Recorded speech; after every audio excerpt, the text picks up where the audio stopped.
right, man. Welcome back to the Universal Thought Podcast, man, where we share universal thoughts, ideas, concepts, philosophies, and we have all around great conversation with some great people around Memphis. And I got my guy back in the house, man, Willie Simon. Y'all know him. He family, part of the Universal Thought Podcast family. He's the Democratic chair of the Shelby County Democratic Party. This is my guy. He keeps me informed on all the political events and news and everything I need to know about whatever it is that's going around Memphis when it comes to politics. So, man, without further ado, I got my boy, Willie Simon. Hey, Universal Thought Podcast, biggest podcast in the Mid-South, soon to be biggest in the world. You heard. You know what I'm saying? Yeah. So I'm glad to be here, man. I'm glad to have the opportunity just to come, man, and break bread with a God. Already, man. Yeah. I appreciate it. Two gods here together, man. About to break bread a little bit. Yeah, man. So you been having a long day? What's been going on, man? Man, it's been a tumultuous day, man. I've been out, you know, doing my due diligence as the chair of the party. Right. You know, we're trying to garner support around people and garner some attention towards getting a big voter turnout for this next election. We've been talking to a lot of people and just making sure that we have community partnerships to make sure that folks understand the importance of this next election coming up, and knowing that as we go into November, we need to have historic numbers out just to make sure that we get the results that we need. Okay, cool. Well, jumping into it, man, based on what you just said, so we got the election coming up. We've what's the name? Mikhail Lowry got the primary, right? Yes. Now we're going into general election, but we just had a very crazy situation where we having voter suppression. Right. So Mikhail Lowry, we have several winners. I would go down the list, but I'm just going to give you a few of those people that are basically the primary winners, and you can go check shelbydem.org on our website. But we have the headers of our ticket is Mikhail Lowry, of course, for Shelby County Mayor, and we have Anthony Buckner for Shelby County Sheriff. Okay. And then we have a bunch of other countywide seats that we're actually electing, including some commissioner seats. Of course, you know, Will Richardson, which is a friend of the podcast as well, running for District 8. We have LaSonia Hall running for Shelby County Clerk, Javier Bailey that's running for tax assessor. My words are rambling right now, but a lot of others. If I missed anyone, is not to knock the ticket. The ticket is great. We will refer you to the site because I don't want to miss a name. But we have all these people ready to serve, ready to make sure that the Democratic basic values are being pushed out towards the citizens of Memphis and Shelby County. And that's really focusing on, number one, focusing on affordability. I mean, these are kitchen table situations that we talk about all the time. Right. People want to be able to eat the food they want to eat and afford to do it. Right. Folks want to be able to go and pump gas and feel like they got enough money to now go do something else. Man, well, and then what's funny about it, you know, even if you're a Republican, you need to be looking at this thing too, because I don't think y'all get a different gas pump than we get. Exactly. So we all suffering through this process. You know, just making sure people understand what the real issues are. And access to health care is still an issue. Recidivism, having programs set up for people that come out of the system and what they can plug into to keep them out of the system. Right. I mean, those are important things. Behavioral health, access to things that help us deal with the coping mechanisms around things that what our children deal with, what the basic citizen deals with. If they don't have appropriate physical health or mental health, those things can be really help tear down the community. And all these things are in line with what the Democratic Party is focusing on. We want to make sure that we kind of enrich the lives of our community rather than constantly trying to take something away. Yeah, man. It been looking kind of, you know, it's getting scary now because, you know, the people don't know who to trust. Right. We don't know, you know, again, like we always talk about, like we don't know what questions to ask. It's hard for us to come together. We distracted.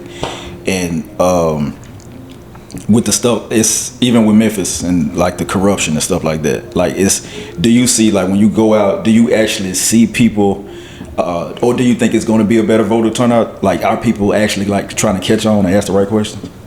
Well, there are two things working. And I have to do a little history lesson here so people can understand why this is so important. So in 1964, before we got the Voting Rights Act of 1965, blacks were trying to gain the right to vote for people that really didn't even represent them. You know, they were really trying to fight just so they can have a voice. But think about the politicians of that time. Right. I mean, what choice did they have? They probably had Klansmen that were running offices, and they just wanted a voice in the game so they could say, we can get that guy out if we find somebody that represents our values or somebody that reflects our views. Mm-hmm. We will have a way to fight against the tyranny that these people have been putting on us. Right. And so as we start trying to go through that process, as they tried to go through that process, by any means necessary, they were going to make sure they had a chance to vote. Mm-hmm. Fast forward to us now.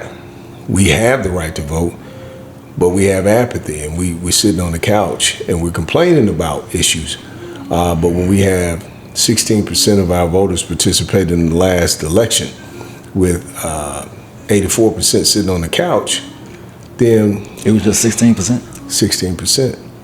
This very last one? This very last one. And that's an increase over 2018. Wow. So when you really think about it, you only have a small percentage of the people actually exercising their rights and actually letting their voice be heard, and then you got 84% just letting things go by the wayside. Mm. And so we have to start thinking about, when we say voter suppression, are we suppressing ourselves? Yeah. Because we have the opportunity to get there and to go do it. Now, voters will be suppressed, because, I mean, if we want to complain about it, is if we were showing up in numbers and then they split the districts, because I guarantee you, if they wouldn't even try to split these districts if they knew the magnitude of if all of us showed up at the same time. Yeah, they haven't seen it because we don't do it. Because we don't do it. So what they did was say, okay, we split them up. It makes it even, we suppress them even more, because only about 20% going to show up at best. And so now we have an opportunity to just really wipe away their voting power. So how detrimental is this? What domino effect is this going to cause? So a lot of things happen from when you take a district like ours, 9th Congressional District representing West Tennessee. And so I want to give a history lesson on this so people don't think that when the decision in Louisiana versus Calais, that whole decision from the Supreme Court represented basically saying that you cannot draw in districts based off race. You can't go in and draw for congressional district based off race. Mm-hmm. So they did that in Alabama, and they also did in Louisiana. Mm-hmm. But the 9th Congressional District in Tennessee was not drawn based off race. It was drawn based off the fact that West Tennessee didn't have any representation at the House level of House of Representatives in D.C.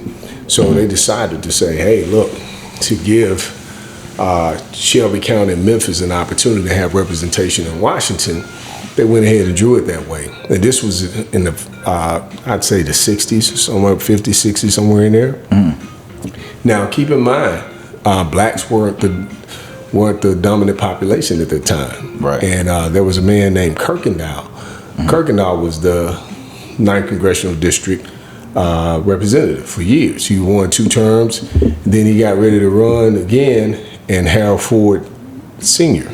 upset him and beat him in the district. Mm-hmm. And by attrition, it became a black district because you had white flight, you had people leaving, Right. Going to Mississippi, headed out to the suburbs, and just moving away from Memphis. So Memphis became a majority black city. So when people start saying, well, they drew it out because it was a majority black city, they didn't never draw our district because blacks didn't have representation. We just took over. Right. So once we took over, then it became an issue. And then when they say they changed it, they said our lines were drawn for race, and that now it's drawn for party. But you drew and split up our district based off the census, with the only thing you report on the census is your race. You don't say on the census whether you're Democrat or Republican. Right. So if they said they used the census to basically cut up the district, that means they had to use race. Because that's the only thing they put on it. That's the only thing that's on the census.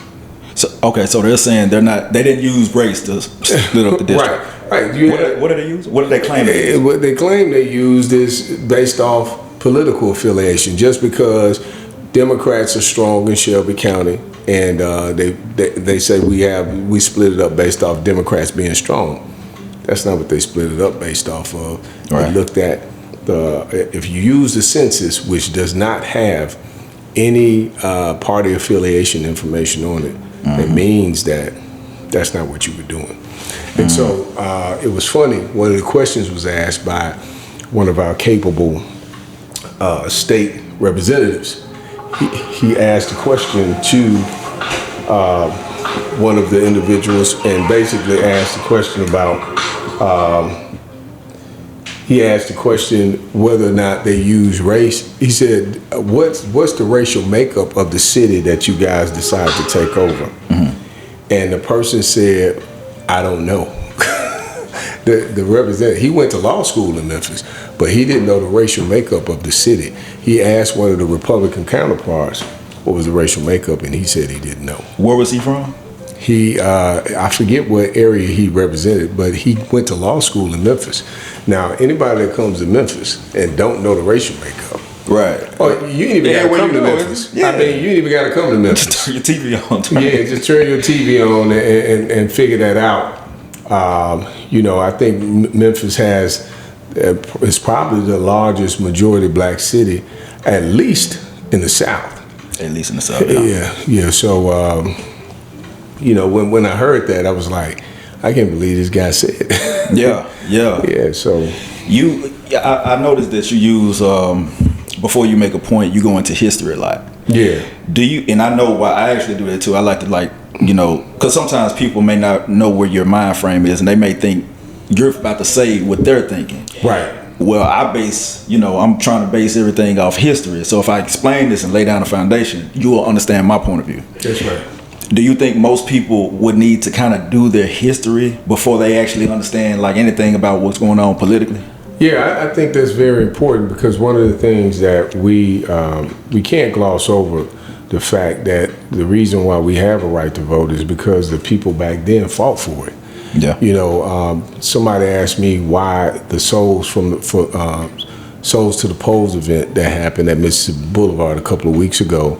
They were asking me why was that so effective, or why were people so geeked and emotional about it. I said, well, historically, the church has always been the origin of our fight in our community. Yeah. We've always gathered at a church, or the civil rights movement came out of churches, and the church is really probably the most organized group in our community, because when you think about it, church meets every Wednesday night, they meet every Thursday night, sometimes they meet every Sunday or Saturday if you Seventh-day Adventist, but Right. They have these meetings, and they have committed people as part of these congregations. Now, if you can influence church people to engage in politics and understand that, render to Caesar what is Caesar, but render to Christ what is Christ, understanding that you have an obligation to participate in this process to make sure that on earth we still have a voice in what happens with our government. Right. It's not, to knock your Christianity or your faith. You still want to make sure that you're a participant and actually a citizen of wherever you live. Yeah. And so, and I think it's an obligation for us to do that.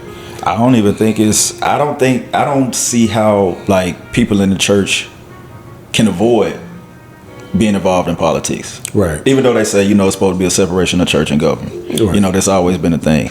But somebody that may, look at people that maybe, go to church and that really subscribe to their religion or Christianity, they will say, hey, how do you cross lines with political people, and knowing the things that they do, considering that there is corruption in politics, right? And you all are in the church. Well, and for a minute, for a while, I thought the same thing. But it's like, how can you not be involved in it when it's the center stone of what has to happen in the city? Right. Well, when you really think about it, I mean, are you going to be a good steward of your money, allowing another group of people to make decisions about your money? Yeah. And you not say anything about it? Right. Are you going to be a good steward of your child and their rearing without saying something about how they're being educated? Mm-hmm. I mean, these are things that are very important that I think church folks need to get involved in.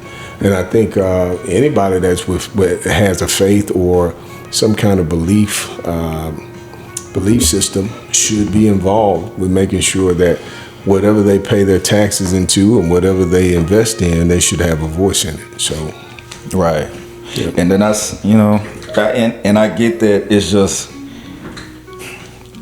if it's not a gain for a lot of people, mm-hmm. They're not going to waste their time when they have, families and stuff like that at home. And that's why I like to be around people. I don't really care about what you believe. I care about your humanity. Do you actually care about people? Right. Which actually tells me that you actually have a heart for what you're doing, as opposed to trying to get something out of it. Right. You know what I'm saying? Right. So they're saying in 2027 they're going to be taking away Section 8. Well, they're not going to take it away. You can only do it for 2 years. Right. Right. Do you now? How do you feel like this? How do you feel it's going to be the result of the economy or the black community if they only do that for 2 years? Do you think we're going to, level up or? Well, I mean, it's a loaded question, but I will give this answer. Yeah.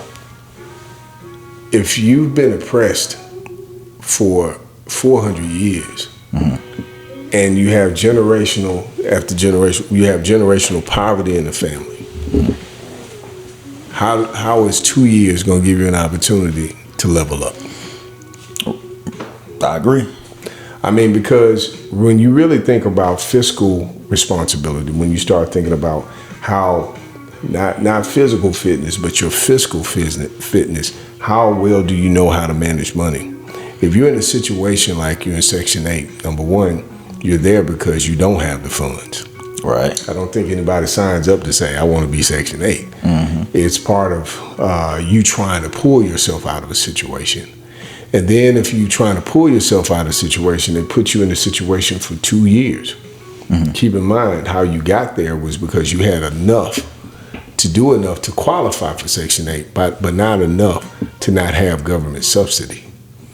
Mm-hmm. Now, if they raise wages at the same rate as they put people off the system, then that makes sense. Okay. But if you keep the federal minimum wage at $7.25 an hour. Yeah. Yeah. I mean, imagine you making above that. Just say if you're making $10 or $15 an hour and you got 2 children, you're in poverty. That ain't enough. So, I mean, when you really think about that, how are we going to have somebody transition? Because Section 8 was to get a person out of a housing project or wherever, to get them in a better living situation. Right. Now I'm saying you're only going to get 2 years of this, and we ain't doing nothing about trying to give you a living wage. You're going to have to figure that out. You got to figure it out. Wow. And you make a lot of stuff make sense to me, because why would they're not going to say, hey, after these 2 years or within a year, we're going to give you these financial literacy classes so that you could be well. Right. They're not going to do that. It look like they're not going to raise wages. Right. There has to be an offset. There has to be something to balance everything out. Right? It has to be something to balance things out. Now, what would be novel And what would be great is that when you see a kid coming up in the system where you see systematic obstacles have been put in front of this kid as they're trying to progress. They come from impoverished background, and as they're trying to elevate, if you say, hey, we're going to partner you with a program to set you up to where you're not going to have, we're going to try to put you in the STEM program, because in order for you to get out of the economic situation that you're in, or the financial quicksand that your family has found themselves to be in, we have to educate you differently. So if you say, hey, I know that if I engage this kid in a way to say, you may not go, we training you with the hope that you're going to go to college. But every kid wants to be trained with the hope of making money. Right. Exactly. So when we have these kids in school, why wouldn't we take our resources and say, this kid is probably never going to college, but we can provide them with, classes on mechanic, trying to be an auto mechanic, diesel mechanic, trying to become a carpenter, just learning the trades. If we start connecting that to education, not just saying, because back in the day, they say you had a trade, but you didn't get no education. Right. Or you're going to have education and no trade. No trade. But why don't you give them both? Give them an opportunity to have a trade while they're getting educated, so when they come out, they can write their own contracts. Not you having to work for a company that knows how to write contracts and they take advantage of you because you're just a bricklayer. You didn't really, all they taught you how to do is lay bricks. They're really not trying to teach you how to do what you need to do from a standpoint of taking care of yourself, Man, you'll get dogged if you said that. Even the like, that's what I'm saying. Like, it sounds like a solid idea. Right. Knowing the situation that we run into, because if more likely if you've been raised by if you was raised seeing you lived in Section A, probably didn't know it was Section A, but your chances of probably growing up with them same financial habits, right, is kind of high. It's kind of high, yeah, because you see somebody went through their youth in this situation and they got old in this situation and they survived the situation. Because our culture is survival. Exactly. And when you survive a situation and then you say, well, I can do that too. And you say, and you're just in survival mode. When you create a freaking culture of survival. Yeah. Everybody just gonna be trying to survive. Yeah, you just swimming as hard as you can, and then whatever happens, you take it. But if we created a life raft or give somebody a life preserver and say, look, it ain't just about surviving; it's about actually striving to be a little bit more apt to be able to actually take care of yourself. And here's how we do it: we educate you on the craft, and then we give you all the things that teach you how to be a businessman at the same time. Yeah. When you think about it, the way they got it set up is either you're going to be a worker or a boss. Right. But why can't you be both? Right. Yeah. Why can't you be both? Do you think it's because of the type of country that we're in? Well, when you think about the word capitalism, it means that you have to capitalize off somebody. Right. And we don't know nothing else. I don't even know nothing else. Yeah. And so, but it can be something where capitalism, nothing's wrong with capitalism from the standpoint of saying, Eric does this and he does this well. I want to invest in Eric, but I want to get some money off of what Eric does, and then I'm going to invest in Eric, and Eric makes his money, then I make money off Eric. Mm-hmm. That's capitalism. I invested my money. That's capitalism. But I didn't dog Eric in the process. Right. I'm not trying to keep Eric down, because more Eric makes, more you make. I shouldn't try to suppress Eric. Now, if I invested in Eric, then I put these rules over Eric to say, Eric, you can't get no more than this. Mm-hmm. And I can get this. And I keep you in a position where you can't move, but I'm moving. Then now I've taken capitalism and made it oppression. Right. So how often do you think people should probably get a raise on their job based on how long they've been working there? Well, I don't even think it should be based on how long you've been working there. I think it should be how much you bring into the job. Just imagine if somebody came and just say, I had a job putting a box on top of a table. And all I did was put a box on the table, and that's my whole job every day. And then somebody came in and said, you know what? I'm strong enough to put 2 boxes on the table. Put 2 boxes on the table. That person is twice as productive, but they're doing the same work. Right. And you paying them the same amount per hour. They should get paid more. They should get paid more because they came in as an innovator and they're willing to put sweat in the game to make your business more operable, make your business more operable, and make your business more profitable. Okay. So that makes sense. I mean, it is good, better, best, and there should be levels to everything. You're right, and that'll make people level up. Yeah, make you level. I mean, when you get a level of competition, it's just like if you're on a basketball court and you got everybody kind of half dragging. Yeah, they shooting around because I don't like shooting around. That's what I'm so competitive on the court. I don't like just shooting around because I might hit a shot, you hit a shot, you hit a shot. Then I'm like, I bet he won't hit that shot if I was guarding him. Right. That's in my head. I'm like, nah, I don't like him. He got a good jumper, but do he got a jumper when somebody guarding him? Can he drive? Can he do this? And that's what stimulates me to go ahead and play a game. And I'm like, man, bump all this practice. I'm ready to play 21. Let's see who's going to get to 21 exactly quickest. And so it's just what motivates people. So I think in order to get the competition in our community and get people to, I'm not saying move to a meritocracy, but get to more of you eat what you kill kind of mentality to where it's saying, hey, you get out here, you do this. Here's a model that I was telling somebody one day about, even in warehouses. Just say you're working in a job, and the goal of the day is to pull 100 widgets. You got to get 100 widgets. Okay. Now, if you told me that I could go home whenever I pull my 100 widgets, I ain't taking no lunch break. I ain't taking no kind of break. Right. I'm getting that done in half a day. Because my time is more valuable than this situation. There you go. So you shouldn't penalize me. You should pay me for my whole day because I did that in half did a day's work. I did a day's work in half the time. You shouldn't penalize for me for actually going out here and do that. But what will happen is a company that wants to monopolize, look at that and say, no, we're going to raise the rate up to 200 today because you did 100 in a day.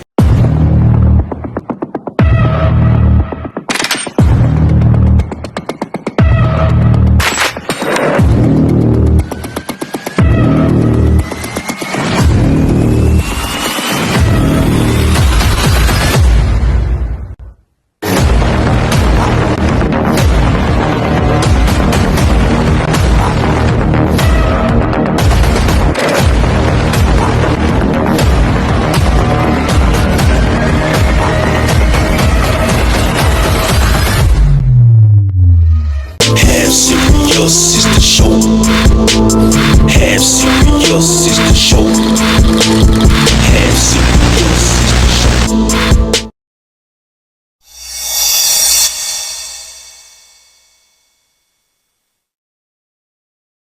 Ain't that crazy?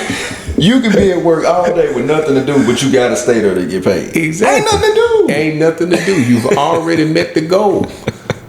You don't get paid for the work. You get paid for the time. That's why we for the time. Yeah. Now it makes perfect sense now, because that's what that's how I literally train people and tell people, listen, I'm exchanging money for time. I want my time. That's what entrepreneurship is. It's really just time to do other things. Yeah. But time is a commodity too.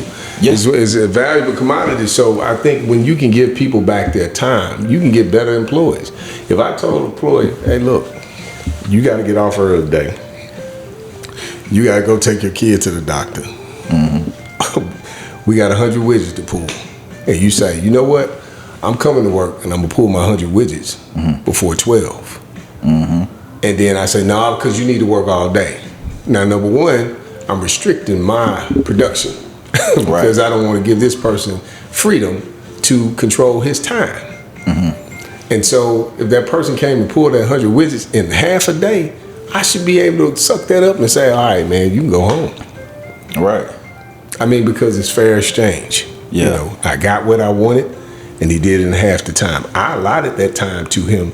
I allotted 8 hours because I felt like that's an 8-hour job. Right. But I shouldn't penalize him for doing it in 4.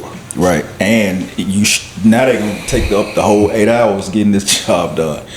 When they could be, that's great. So it kind of sounds like slavery a little bit. Well, I mean, I know the whole process really is slavery. I mean, when you really think about it, slavery was labor.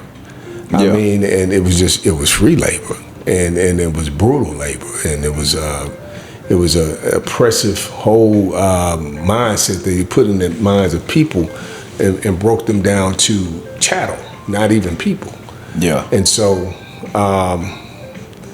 I wouldn't say it was slavery because there was a whole psychological thing attached to slavery that's not attached to regular jobs. But what they did was they made it a derivative of slavery. You know, we're gonna pull you off the plantation, but we're gonna keep that mentality there to say, hey, you're gonna work by the sweat of your brow, and you're gonna get minimum pay for it.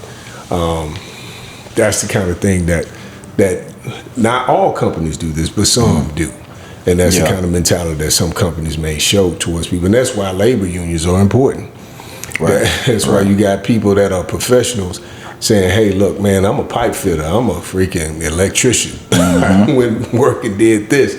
You ain't going to hire nobody off the street that's just a jackleg that know how to hook a couple of wires together and then go through the progression I went through and get certified like me and pay them the same thing. You know, that's why that stuff's important. And so that's why the Democratic Party, we stand with the unions, because we understand that, you know, people should get paid what they're experts in, you know. And organized labor is what keeps people from doing what you talk about, having an oppressive kind of regime kind of reigning over people and having them threaten their jobs and all that other stuff, and having them doing unreasonable things to keep a job and keep their livelihood going. So that's why that's important. And you know what? It's you know, again, I talk to people every day. Have to talk to people about finances and stuff like that. And the one of the most frustrating things is just people not taking their own life serious. Right. Now, a little story I had when and you probably seen my post on Facebook, but I went to go speak to some kids the other day, and I was talking about entrepreneurship. That was the segment that was on. And when I say these kids, now I'm kind of thinking I'm finna go, and it was at Mr. Boulevard. I'm thinking I'm finna go in and probably talk to some YNs or something. Very exceptional group of kids, girls and boys. So there, talked to them, you know, gave my spiel on entrepreneurship. When I say these kids, they was anywhere from like 11 to 15, so they young. They end up taking notes. They asking questions, and the questions that they asking are real questions. Right. Like those are grown questions. Okay, y'all really listening, right? So we talking. And so the teacher who invited me out, she shout out to I always get her name wrong. Shout out to Kenthia, I think that's her name, Kenthia. She broke them out into sessions. They had to get in a group and put a plan together on how they're gonna start a business. They had to talk about how they gonna get the loan for it, the investment, the layout for it, like everything. And they had to come up and present it like Shark Tank, right? And it was refreshing because I hadn't dealt with kids in a minute. Used to deal with kids all the time. I stopped, but I hadn't dealt with kids in a minute. And it was like, man, it's really still some kids out here that want better. And they want to not make the same mistakes that a lot of us grown people did. Right. Now, when I come home, and I got to go, you know, start back working. I'm back on the phone. I'm talking to people, and they sending me messages and stuff like that. It's just the mentality. I'm like, y'all not even serious. Right. You jump in my inbox, and I think I'm going on my soapbox for a minute. But jump in my inbox, call my phone, and you playing. You know what I'm saying? Why do you think it's so hard for black people to see what condition we're in and still think it's okay to do the same thing expecting different results? I think what happens is our vision can be blurred by so many different things. You know, success is in the eye of the beholder. some people think success, they think they drive their success or they wear their success. Right. Some people think, they believe in having, I remember, and I never forget in Baby Boy when the guy said, you want brick money or you want butter money. So, guns and butter. Yeah, guns and butter. Yeah, those kinds of things. You have to think about what is your reality when it comes to success. And what happens is our folks, because we're not a monolith, we don't all think the same. So we have to get the vision of what success really is. And the one thing that we haven't gotten out is the fact success ain't just about having things, it's about ownership.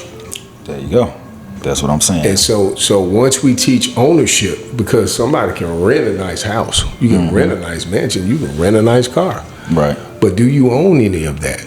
Can you use it to become your bank? I was explaining one time, I was talking at church, and I was just talking with a couple of guys, and I was talking about how you can use, instead of going to get money from a bank, you can use the equity in your house and buy certain things. If you got certain equity, you go get your HELOC and get a low interest HELOC.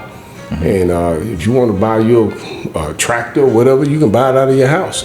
Right. And rather than go to the bank and end up paying a huge finance charge for it. Exactly. And they was looking at me like, wow, I never heard of that. And I was like, man, I thought that was general knowledge. Nah. Right. And okay. And so things that we take for, number one, we take it for granted that people know. Everybody don't. Everybody don't know. Yeah. And so, because me and my wife we was talking about when people were getting those balloon notes with the jumbo rates, when they were buying houses back in the day and doing stated income and buying houses they couldn't afford, and assuming that, by the time this kicks in, I'll be able to afford this house. And then you find out you got a balloon note and jumbo. It goes up. It goes up to where you can't pay it. Now you got to move out, and you lost all your equity in what you had, and you back in the grind again. Right. And so just understanding those things, but you got to, again, research, sit down, and get with some people that may know a little bit more than you. I don't mind learning. And see, that's the other part. You have to be open to learning. Right. You can't be a person that's closed-minded and say success is only this, and I only seen it this way, this my way, this how I grind. Right. Well, you gotta, if you can find a better way to grind, I think that's really the optional way to do it. Yeah. And then people think it's the satisfaction and the contentment we have with having little. Like I'm just not the type of person, and the more you grow mentally, the more you want people to do better or think better. Mm-hmm. Some people say, well, as long as my bills paid, I'm cool. Mm-hmm. I don't like that. I don't like just to have my bills paid. I ain't got no extra money. Right. When I want to go out of town, I still want to. It ain't about buying a whole lot of stuff, but I still want to know that I have the option to where if anything happened, I got some leftover money. Right. So, but that's stewardship. Right. That's being a good steward. I mean, that's somebody. We talking about money. If we don't supposed to go out and just spend all our money, what do you spend your money for? Yeah.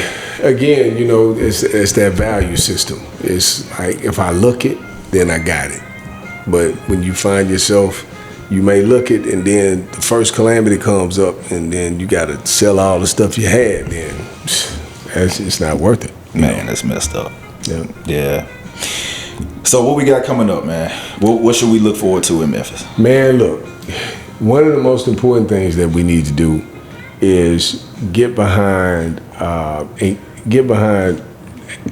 making sure that we got a voting plan. Everybody's got to understand that your vote it has to count. I don't know why people say it don't. Yeah.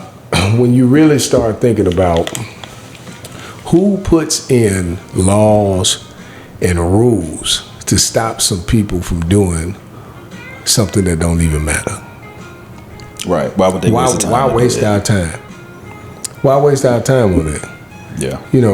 Because they know you're going to do it. And they said one day they're going to wake up, and when they do, oh man, we're gonna be in trouble. Yeah. And so they put this misinformation out, and they get people that look like us to start saying that it doesn't matter, or they get a celebrity. I don't know why we get stuff from celebrities. So they played on us. They got us using their talker points to make us believe it. That's conditioning. Exactly. Damn, they did us. Yeah. They tell us that it don't count, but they tell you got dog. Your grandparents got dog sick on them. They got water hose. Right. They got their house blown up just to vote, and then they tell you it don't count.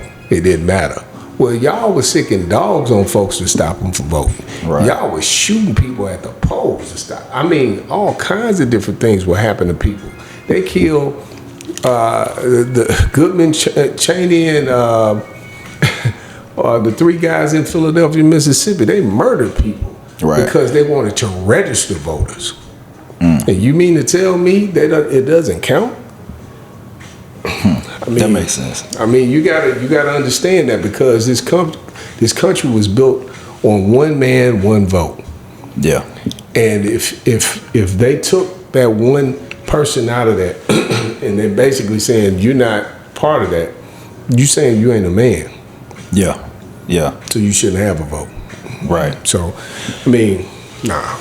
Yeah, we gotta get from this algorithm of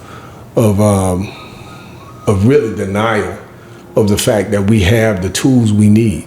See, a lot of times they can tell you ain't got the tools to fight back, and we sit there and look at the tools every day and say, well, they ain't gonna work. They ain't gonna work. I mean, but it's worked. It has worked. That's why they telling you it don't work. Yeah. You know, they gonna tell you, ain't no need to buy no house. Ain't no need, because you can rent it. You can just move whenever you want to. Yeah, that's not the point, though. That's not the point, because you'll never own where you at. You're gonna be paying whoever that leasing company is. That's who you paying. Right. The people that own that Mikowski and Ringo, whatever big company that owns the place where you live, you're paying them forever, and they will give you that. Oh, we're gonna give you all the amenities. You're gonna have a pool. You're gonna have all this stuff. We're gonna pick up the garbage and all that. But we're gonna raise your rent whenever we get ready. Right. And you should know. And then when you find out and you finally buy your first house, you find out that I'm paying less to live here than I was paying when I was over there. Yeah. And so it's just readjusting our mindsets and allowing ourselves to be. That's the other thing. We need to learn how to allow ourselves to be successful. Yeah. Yeah. I think seeing things from both sides of the spectrum helps. Sometimes, like, most of us are only been on the one side, and that's the only way we can see things. I was having a conversation with Chris. You know, Chris. Yeah. You know, he hard headed. And he'll see this. He'll see this. I was trying to explain to him. Everybody in the room was 4 of us, and I was saying, man, life is a game. But what I was saying was, it was like, he took it as life ain't no game. What I'm saying is, everything has a system. It's like a game, right? You either win or you lose, but you got to learn the rules to it. Even in a relationship, you got to learn the rules so that you can know how to handle it. So when you make that approach as a businessman, I have to look at everything as a game, because it allows me to learn what I'm looking at so that I can participate. To me, that makes sense. He didn't get it. Right. Everybody in the room, we get it. He didn't get it. So it's like, it's how important is it, do you think, and I'm gonna get you up out of here, but learning the system, or do you think it's a system that we need to learn to be more? Because I just don't see people actually doing what they need to do until they learn what they're in. Right. So one of the most important things I think we should do is, just because a game is a game doesn't mean that we have to play it the exact way the people who wrote the rules play it. Right. I'm gonna give a prime example. When the NBA started, they had guys taking a ball, shooting it in a peach bucket, and they were shooting the ball jump shots. And then one day, they let these brothers on the court, and they was taking the ball around the back, laying it up in the goal, and it was like, wait a minute, we were just shooting jump shots. What is this? Right. And then you got brothers that was jumping up and just throwing the ball in the hole. Wait a minute, this game was, we were just shooting it in a peach bucket. But now these guys are doing all this amazing stuff with this basketball and putting the game evolved. It evolved. And so the game of life needs to evolve. And you know, when we start, because a group of people say, okay, I have this capitalistic platform here and it's going to be here and I got this pyramid kind of mentality and I got to be here and then y'all got to be here. What if somebody said, oh, I still got the mindset, but instead of y'all being here, we form a circle and then it goes from me to you, then you to him, and then back, and then it comes back to me. Right.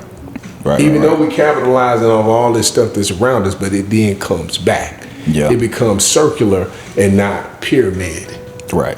Just imagine, it's the same game, because the same game, different shape. Different shape. Different shape. And so I think it's our job to figure that out. For instance, I was talking to one of my young guys that I speak to because I'm mentoring him, but we took him on as a son. And he was telling me, because I don't have no boys, so I just took him on as a son. I called him and said, hey man, what you doing? He was like, yeah, man, he's a truck driver. And so he was telling me, you know, all of his friends, they truck drivers too. And so he was just telling me how hard it is to find work because everybody's truck drivers. I said, oh man. I said, so who's the truck mechanic? He was like, well, we had a guy that was a mechanic. He was fixing all our trucks, but he wanted to be a driver. I said, so now he ain't got no work either because he driving and he not being a mechanic. Right. I said, so really to fix y'all circle, you got to have one truck driver, one mechanic, one guy that does the dispatch. You got to find another guy that becomes the businessman that makes all this stuff happen in the middle. And then you got a complete circle. Because if all y'all just truck drivers, y'all competing against each other, not helping each other. That's what everybody want to be have the same position. Everybody want to be the same thing. God dang, man. And that's what's hurting us as a community. It takes all of those levels to do what we do. Yeah. Not just one. And they need to feed each other. They need to be, hey, look, it's 5 of us truck drivers. We got 2 mechanics. I'm going to take my trucks to him. You take your trucks to him. We spread the business all around. Yeah. That's how you build a community. But when you decide that I'm going to be in competition, or I like driving the truck because I don't want to be dirty like the guy that's fixing the truck. Right. Until your truck break down, and he the most valuable player then. Yeah. Because you need that dude to be on his game and getting you back on the road. You just made me realize something, man. What if that man chose to be a janitor? That's what I'm saying. What if he chose to do that? What if he and guess what? He ain't just got to be a janitor. He can be a custodial engineer. Exactly. So he's not taking the name that they gave me. So the game, they gave him a game and said, get you a mop and a bucket. But this guy became a custodial engineer, and he understands how to disinfect and clean and do all these other things that just giving me a mop and a bucket ain't gonna be. That ain't enough.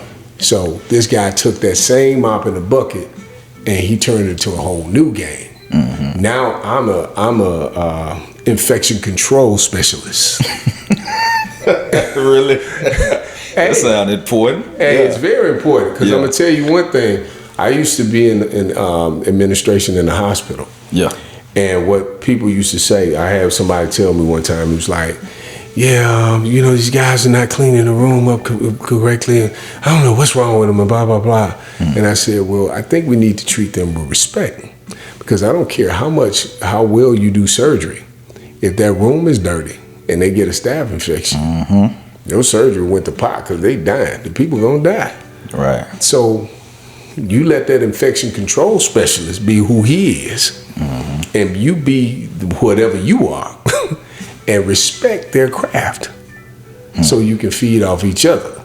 Right. In the end, you got to satisfy a customer, but you can't make me big and you little. You know. It makes sense. Makes a whole lot of sense. But we put everything. We asked the question of why you doing that, because we basing it off money. Yeah, you basing if I'm happy and I'm doing a great job, money will come. Right. I mean, some of the richest people I know some of these guys that were painters or plumbers or AC guys. Man, they're some of the richest people out there because they do a job that not many people can do. Right. And guess what? I don't care if you're a neurosurgeon. When your air go out, who you calling? HVAC dude. Yeah. And guess what? He can come charge you anything you want. He want to charge you because guess what? You burning up in your house. Right. And you can't go in there and tell if he lying or not. You don't know what he's saying. He can go in there and say, you need a whole compressor and a new motherboard. You don't know what he's telling you. Right. And, but he can take advantage. If he was wanted to be unscrupulous, he can. Because you have no idea what this guy is doing. But nevertheless, you have to pay him to get you your comfort. Exactly. And you're going to pay whatever to get your comfort. There you go. All right, man. We're going to have another part 2 or 5 or whatever part we on, man. Hey, man, whatever, man. I know we didn't get to a couple of these things on here, but We actually did. You kind of like, you know, covered everything in a nutshell. Cool. But again, we got elections coming up. I'm going to be putting this out. Where can they actually find you on your social media sites too? Because I know you do a lot of work and they need to come to your events. Yeah, so you can find us at Shelby County Democratic Party on Facebook. You can come to our Facebook page. I'm Nate Simon on Facebook. You can hit me on that on my Facebook page. I'm Willie Simon, but I'm Nate Simon. More people know me as Nate than Willie. Yeah. And so I just let that be all encompassing. So people that know me from not being in the political world, and then those that know me from my professional world know me as Willie. But Nate Simon on Facebook, Instagram, same thing.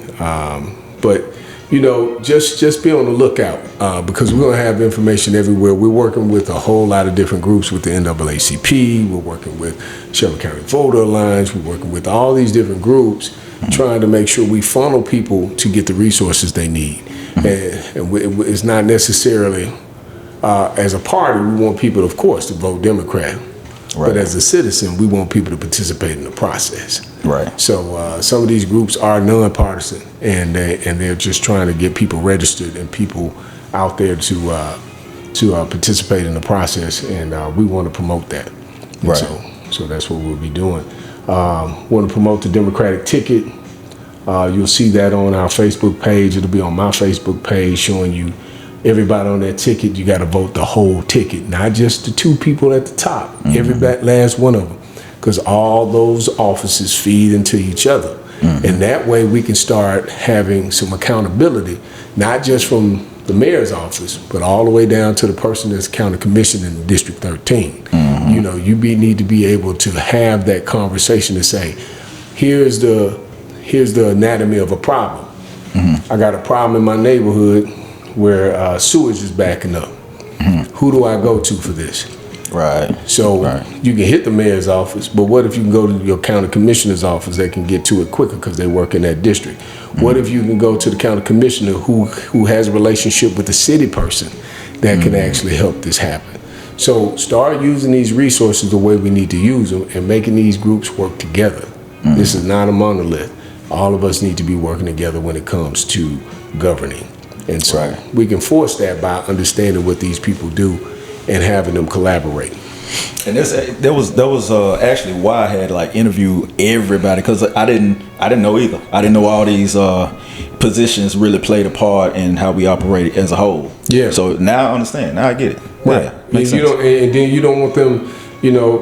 One of the things I put on onus on those people that are running for Shelby County Sheriff, Shelby County Mayor, Shelby County Clerk, because you see those being contested kind of relationships right now in our current government. And now I'm asking them, prior to getting elected, y'all work that out. Mm-hmm. Make sure you have a collaborative spirit as we get into these into the election cycle, showing the people that we're a solution-based platform. We're not out here trying to create problems in silos. We're here to work out problems that's going to benefit the whole county as a whole. So Right. Okay, man. Well, you know I'm with you every step of the way, whatever you got going on. This is my guy, Nate Simon, Willie, aka Nate Simon. Yeah. Anything last words you want to leave to the people, man? All I can say is, look, we appreciate everybody that looks at this podcast, but more importantly, I want you to go and get 10 people that you know that did not go and vote, and you personally make sure that they have a voting plan and that they show up, because each one of us can help magnify this voter turnout by 10 by just going and get 10 people that you know that did not vote, have a conversation with them about it, and say, hey, look, I need to make sure you get out here and exercise a vote for it. Not just because people lost their lives for it, but the fact that your life depends on it. Your livelihood depends on it, because if you don't speak, somebody's going to speak for you, and you won't ever get the results that you want. Right. Man, you said a mouthful, man. Well, this been another episode of Universal Thought Podcast. You heard the man. Go out and vote. If not now, then it'll never happen, because this is probably the most important year that we can probably possibly get something done. You know, we got to show up in numbers. We'll see y'all on the next episode, man. All right. Yes, sir. Peace out.